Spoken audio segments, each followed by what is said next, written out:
rayuwar bana na gaba sai fa hankali, me yasa mu muke fama da fitintunu. Rayuwar bana na gaba sai fa hankali, me yasa mu muke fama da fitintunu.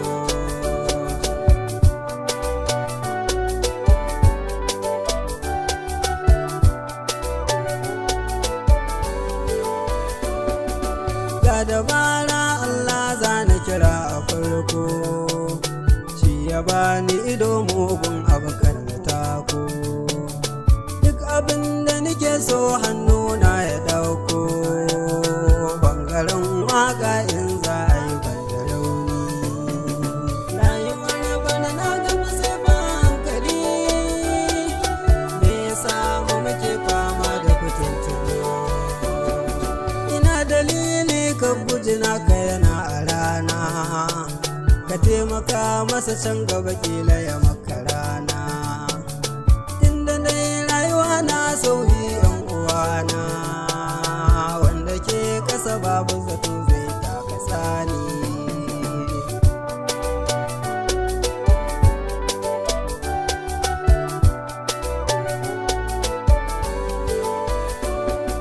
Kallabi dashi aka san shi zama na gulma, tunda hula ta ɗauka aka fara fama. An kashe aure ta irin haka ma da dama, damu dai na zamu ga kowa na sukuni. Rayuwar bana na gaba sai ba hankali, me yasa mu muke fama da fitintunu.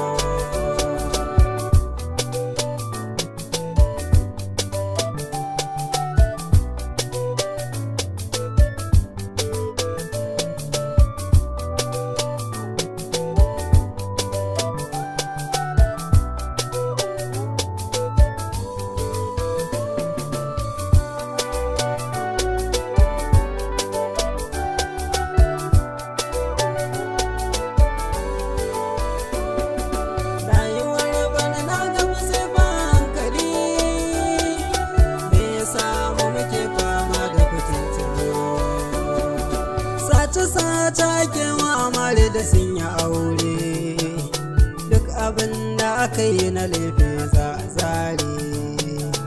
A hakan ma ba yau ba fasa aure, gashi ta kai auren biyuwa da rani.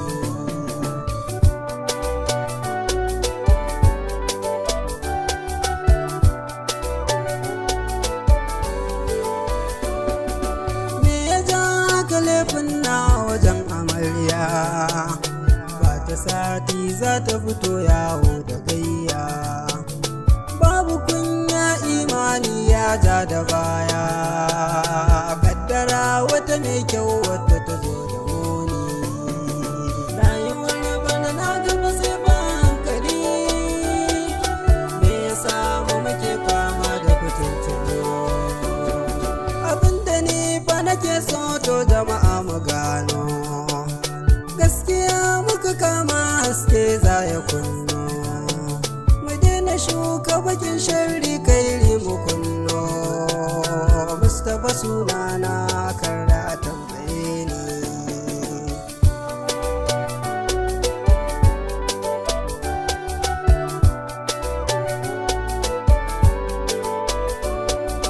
Rayuwar bana na gaba sai fa hankali, me yasa mu muke fama da fitintunu.